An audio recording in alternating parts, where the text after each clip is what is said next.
අයිබෝවන් සුබ හවස් කාලයක් වේවා මගේ යාළුවෝ හැමෝටම. ඔන්න ඉතින් වෙනද වගේම අදත් ලස්සන බ්ලොග් එකක් අරන් ආවා ඔයාලත් එක්ක ෂෙයා කරගන්න. අදත් ඉතින් මගේ යාළුවෝ හැමෝම හරිම ආදරයෙන් මම එකතු කරගන්නවා මගේ YouTube channel එකට. ඔයා මගේ channel එකේ වීඩියෝ බලන අලුත් කෙනෙක් නම් ඉතින් ඉස්සර වෙලාම මගේ ඉරානීස් ඩයරි YouTube channel එක subscribe කරගෙනම මාත් එක්ක දිගටම රැඳිලා ඉන්න කියලා මගේ යාළුවෝ හැමෝටම මම ඉතාමත් ආදරයෙන් මතක් කරනවා. ඉතින් යාළුවනේ මගේ වීඩියෝ බලන ඔයාලා කවුරුත් දන්නවනේ මම ජීවත් වෙන්නේ ලස්සන ගමක කියලා. මට නම් හිතෙන්නේ මේ වගේ ලස්සන ගමක ජීවත් වෙන්න ලැබිච්ච එකම මගේ වාසනාවක් කියලා. දැන් ඉතින් ඔයාලටත් පේනවනේ මගේ ගේ අවට තියෙන්නේ මේ වගේ ලස්සන කොළ පාට පරිසරයක්. හුස්ම ගන්න පවා පිරිසිදු වාතාශ්‍රයක් එක්ක වසවිස නැති පළතුරු ඒ වගේම එළවලු උනත් ගෙදරම හදා ගන්න පුළුවන් ඉඩකඩ තියෙන මේ වගේ පරිසරයක ජීවත් වෙන්න ලැබිච්ච එකම කොයිතරම් වාසනාවක්ද කියලා හිතනකොට නම් ඉතින් හිතට දැනෙන්නේ පුදුම සැනසීමක්. මම ඉතින් මෙහෙම වීඩියෝ කරගෙන යද්දී අපේ ගේ පිටිපස්සේ තියෙන දිවුල් ගහේ මේ විදියට කහ කුරුල්ලෙකුත් හිටියා. ඉතින් මගේ වීඩියෝ එකට අහම්බෙන් වගේ එයාත් මේ විදියට එකතු වුණා.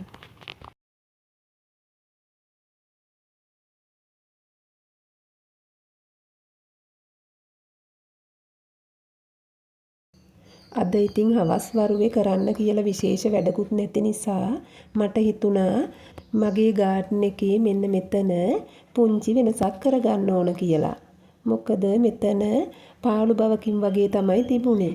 ඒ නිසා මම එතනට මගේ ගාඩන් එකේ තිබිච්ච ලස්සනට මල් පිපිලා තිබුණු මෙන්න මේ ඇන්තූරියම් පෝච්චි ටික ගෙනල්ලා මේ විදියට මෙතනින් තියලා එතන තිබිච්ච පාළු බව නැති කරගන්න.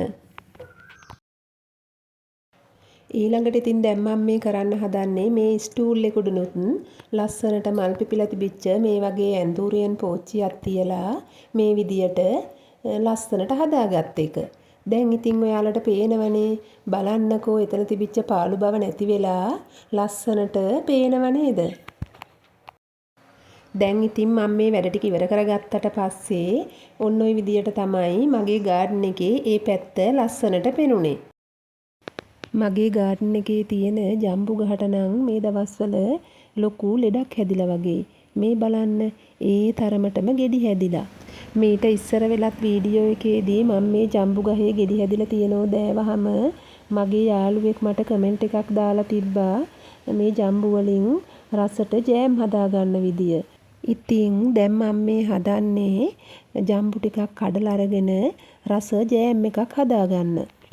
ඉස්සර වෙලාම මම ජම්බු ටික කඩාගෙන ඇවිල්ලා හොඳට මේ විදියට සෝදලා අරගෙන වතුර බේරෙන්න තියාගත්තා. වතුර බේරෙන්න තියාපු ජම්බු ටික මේ විදියට හොඳට ඇට ඉවත් කරගෙන පොඩි කෑලි වලට කඩාගත්තා. දැන් මම මේ ජම්බු ටික මේ විදියට බ්ලෙන්ඩර් කප් එකට දාලා ගොඩාක්ම කෑලි නැති වෙන්න සිහින් වෙන්නම හොඳට බ්ලෙන්ඩර් කරගත්තා. දැන් මම බ්ලෙන්ඩර් කරගත්ත ජම්බු ටිකට සීනි කෝප්ප එකක් ලුණු තේ හැඳි භාගයක් විතර දාලා ලිපේ තියලා මේ විදියට හොඳට හැඳි ගාගත්තා. ලිපේ තියලා ටික වෙලාවකට පස්සේ මම මේකට මැනිලා බින්දු 2ක් 3ක් වගේ එකතු කරගත්තා. මේ විදියට මද ගින්දරේ විනාඩි 10ක් විතර හැඳි ගාගෙන මෙන්න මේ විදියට බැලුවහම ඔයාලට පේනවනේ දැන් ජෑම් එක සෙට් වෙලා තමයි තියෙන්නේ.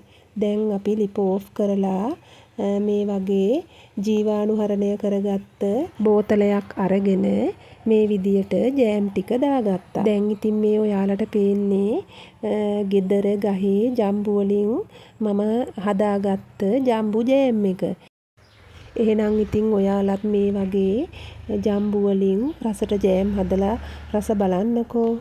මට ඒ ජම්බු වලින් ජෑම් එක හදාගන්න කියලා කමෙන්ට් එක දාපු ඒ යාළුවට මේ වෙලාවේ මම ගොඩක් ස්තුතියි කියන ගමන්ම එහෙනම් මං අදට ගිහින් එන්නම්. ඔයාලා සියලු දෙනාට තෙරුවන් සරණයි.